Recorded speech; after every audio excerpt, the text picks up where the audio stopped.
Your parents told you that a government job and a fixed deposit was the peak of human achievement. In 1990, they were right. In 2026, that advice is a financial death sentence.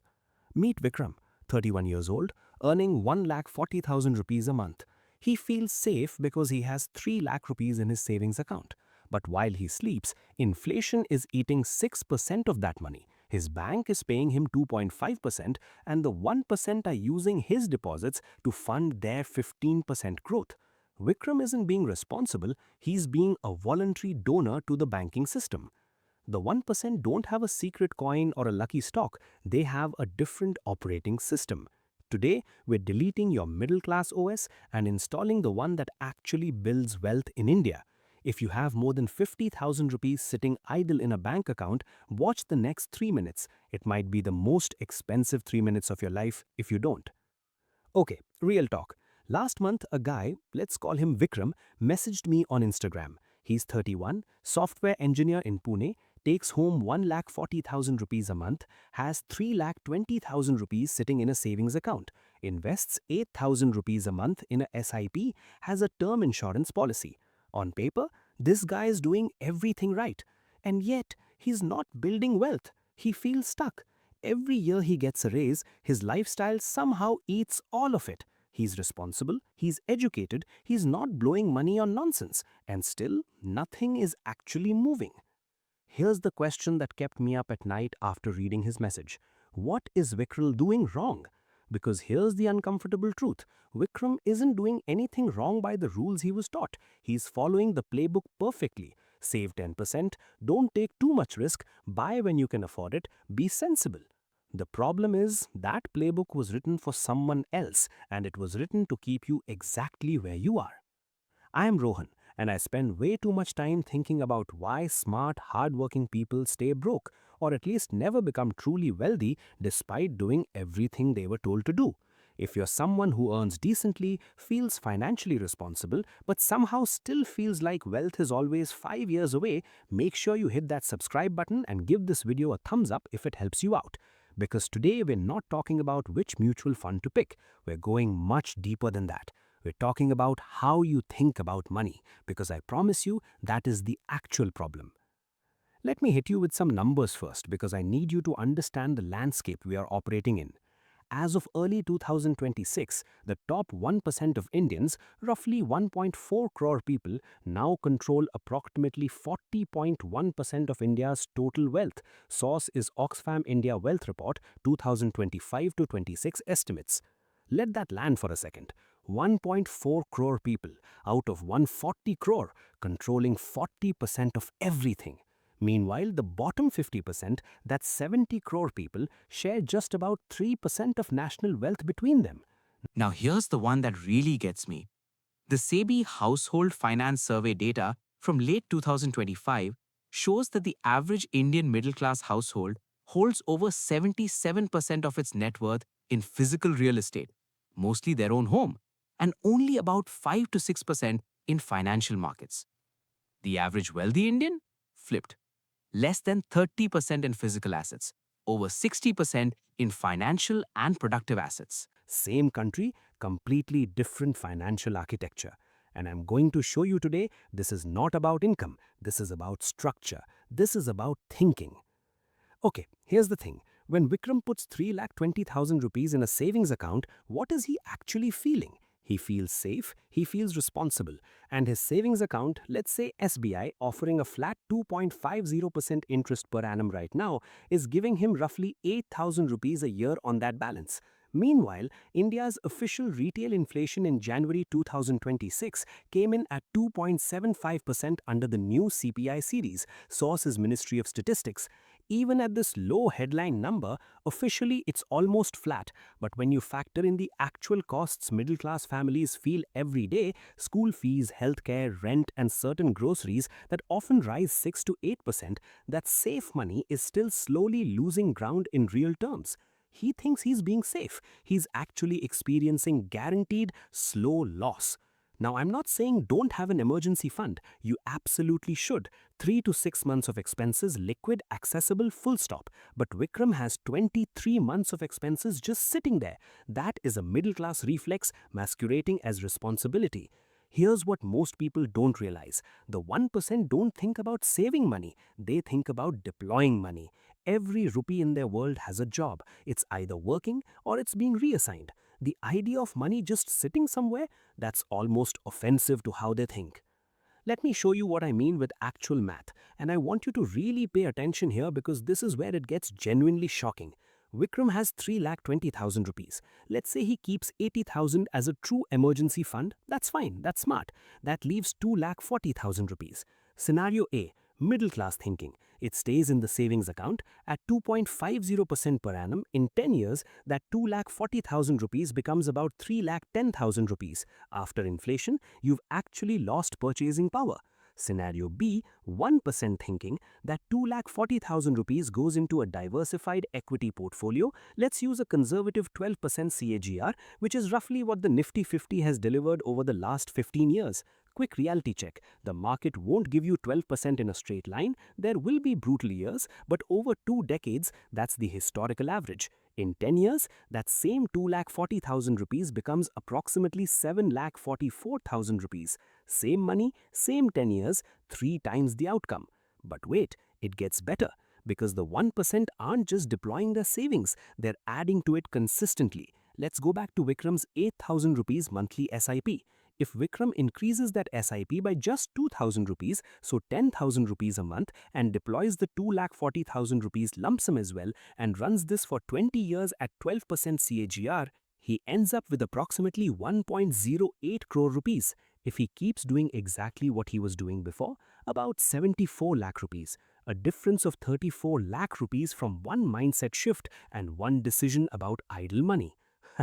And Vikram thought he was being smart keeping it in savings. Now, here's where the psychology gets really interesting. Ask a middle class person what their biggest financial goal is. Almost universally, you'll hear buy a house, maybe buy a car, or save for my child's education.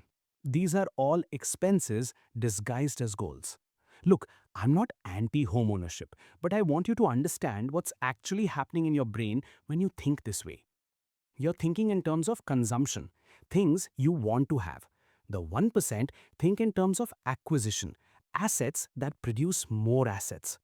Here's the analogy I use. Imagine you have 50 lakh rupees. Middle class move. Down payment on a 1.5 crore rupees flat in a tier 1 city. You now have an EMI of roughly 1,10,000 rupees a month for 20 years. You own a place to live. Your net worth has technically increased on paper, but your monthly cash flow has been destroyed for 2 decades. 1% move? Use 20 lakh rupees to buy two smaller properties in a growing tier 2 city, say Indore or Surat, each generating 12,000 to 15,000 rupees per month in rent. Invest the remaining 30 lakh rupees in equities. Continue renting your own home in the city where you work because rent to ownership ratios in Mumbai, Bangalore, and Delhi are absolutely terrible right now. We're talking gross yields of 2 to 3%. Your monthly cash flow is now positive from those rental properties. Your equity corpus is compounding, and your living costs are actually lower. Now, managing real estate remotely isn't entirely passive. It takes some work and a trustworthy local network. But the underlying math is what I want you to focus on.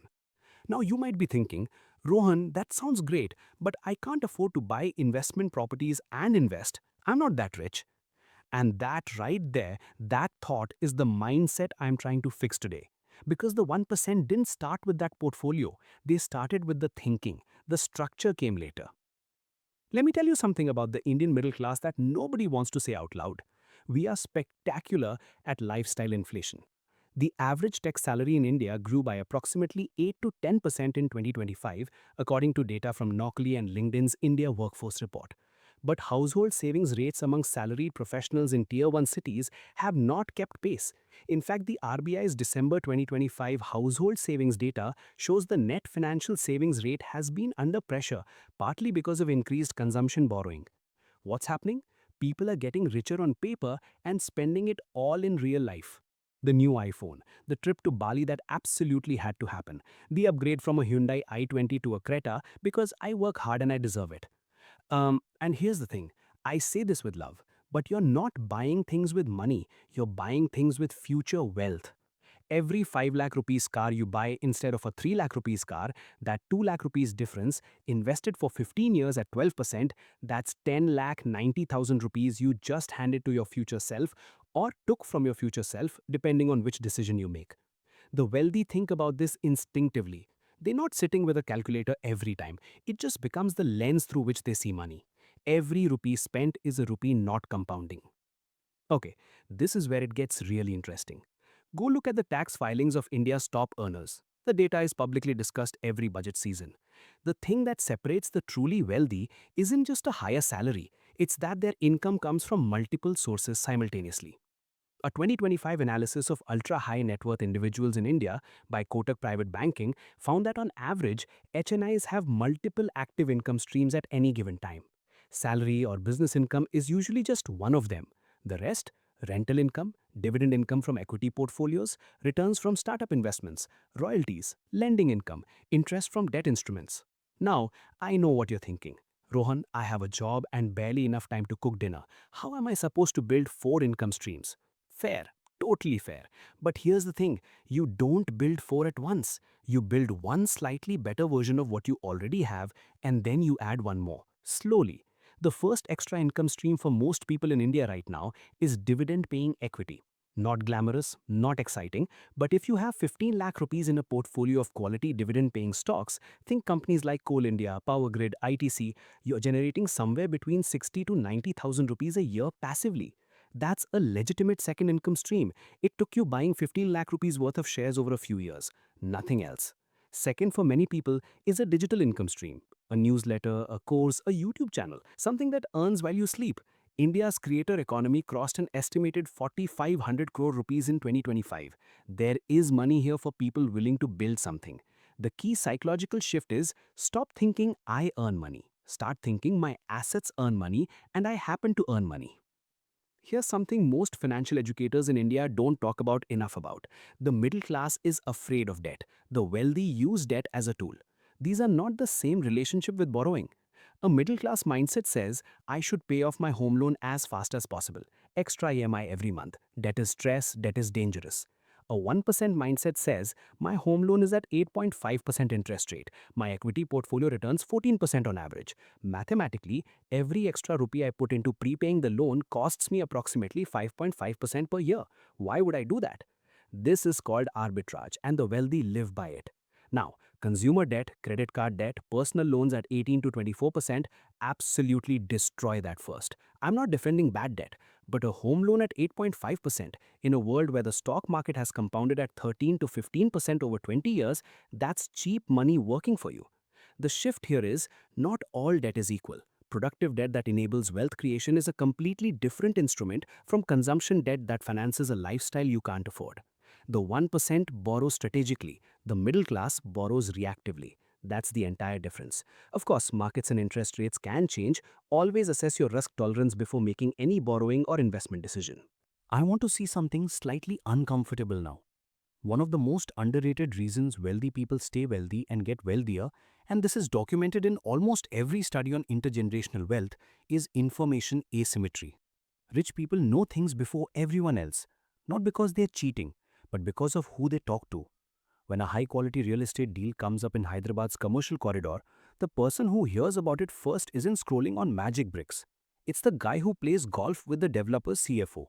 When a pre-IPO startup opportunity opens up, Grow, Zepto, PhysicsWala type companies before they go public, who gets the call? Not Bikram, the HNI who's already invested in 3 other startups. Now here's what I want you to take from this. Not cynicism, but strategy. The most asymmetric investment you can make at any income level is in your professional and financial network. Attend the right events, join investor communities. SEBI now has a growing ecosystem of AMFI registered investment communities and angel networks with relatively accessible entry points.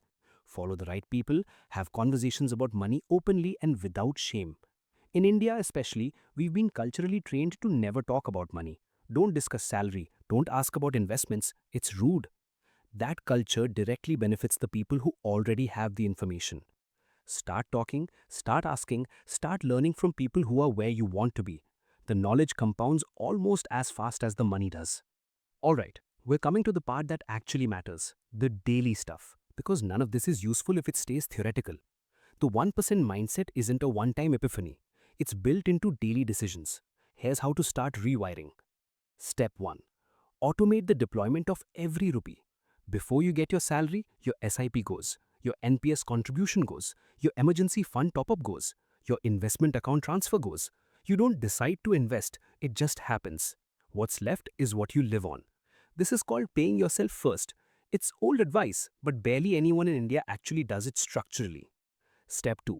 Assign a job to every idle rupee within 72 hours. If money comes in, a bonus, a gift, a freelance payment, it needs to be deployed within 3 days. Not spent, deployed. Even if it goes into a liquid mutual fund temporarily, the habit of deployment over accumulation is what matters. Step 3. Run a quarterly asset audit. Every 3 months, look at your balance sheet, not your income statement. Not how much did I earn, but how much do I own versus how much do I owe. Track your net worth. The wealthy obsess over net worth. The middle class tracks monthly salary. Different scorecards, entirely different games. Step 4. One new income experiment every 6 months. Not a full business, not a dramatic life change, one experiment. Dividend stocks, a small rental, a digital product, lending through a P2P platform. One thing. See if it generates anything. Most won't take off immediately, but you're building the muscle of thinking like an asset owner. Step 5. Upgrade your information diet deliberately. Read one annual report a quarter of a company you own or want to own. Read the RBI monetary policy statement when it comes out. Understand what SEBI's new regulations mean for your investments. You don't need to become an analyst, but you need to stop being financially illiterate while calling yourself financially responsible. Look, I want to come back to Bikram for a second. Bikram isn't failing. Bikram is playing the wrong game really well. He's optimized for safety in a world where safety, paradoxically, is the riskiest long-term strategy. The 1% aren't 100 times smarter than Bikram. They're not working 100 times harder. In many cases, and I've met enough of them to say this, they're not even more talented. They just think about money differently. They were taught a different operating system, usually by circumstance or by exposure. And the system they run produces compounding wealth almost automatically. The good news, and I mean this genuinely, is that an operating system can be installed. You can learn this. It's not magic, it's not luck. It's a set of mental frameworks and structural habits that you can begin building today, with whatever money you already have. You don't need 50 lakh rupees to start thinking like the 1%.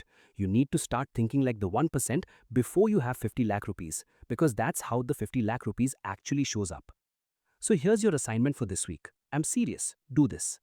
Write down every rupee you currently have that isn't working. Savings account excess beyond your emergency fund, idle RD that matured 6 months ago, money sitting in a current account. Add it up. And then ask yourself, if this were a lazy employee, would you keep them on the payroll? If the answer is no, reassign them. That's the beginning. That's where the mindset shift becomes a material shift. If this video helped you think differently, I'd genuinely love to know. Drop a comment below. Tell me your number. How much idle money are you sitting on? Let's make this real. Subscribe if you haven't already, and I'll see you in the next one.